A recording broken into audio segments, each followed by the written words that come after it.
I scream from the stands, terrified that I will be trampled. Pai crosses the plate and in the midst of the celebration shouts, "Where is he?" His eyes land on me and his face lights up. He scoops me up in his arms and swings me onto his broad shoulders. I hear the people chanting, "Bengie! Bengie!" I think the cheers are for me. I can feel Pai's shoulders under my legs. He grips both my ankles in one strong workman's hand. The men are hugging him and me at once. His shoulders and my legs. We are like one person. One big baseball man. I am so happy. I want to stay there forever. That's the opening scene of my life. A ballpark, a dugout, and my father. I don't know if a person can decide the course of his life at the age of 4 or 5, but I believe I did. I wanted to wear those clothes, play on a field like that, know what those men knew. I wanted to hear Pai talk to me the way he talked to them.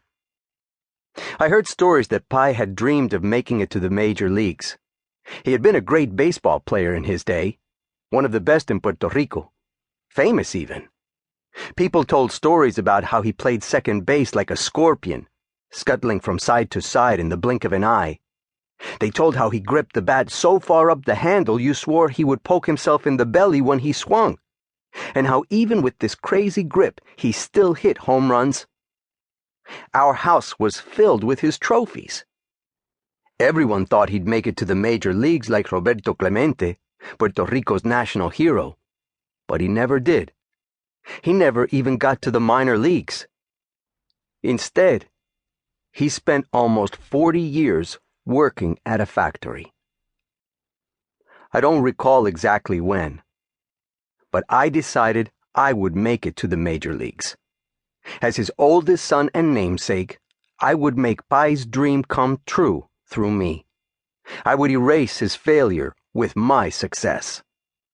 I was a child with a child's magical thinking. I didn't know that millions of boys dream of making it to the major leagues, and almost nobody does.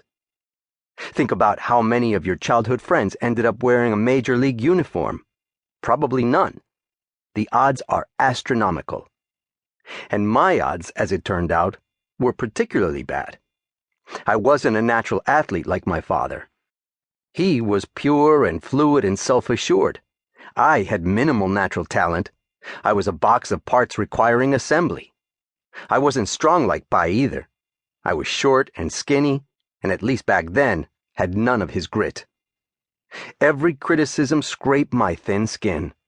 Still, I kept imagining a day when Pai would rush onto the field in some major league stadium after I had hit a game-winning home run. In my mind, it looked a lot like the moment at home plate when Pai scooped me onto his shoulders. One big baseball man. I spent my life trying to recapture that moment, that perfect connection with my father. It drove me. Maybe every son is driven by his need to secure his father's respect. For me, I think it was more than that. My father was the best man I knew. Sometimes he seemed not like a real man to me. He was something else. Ask anyone in the barrio.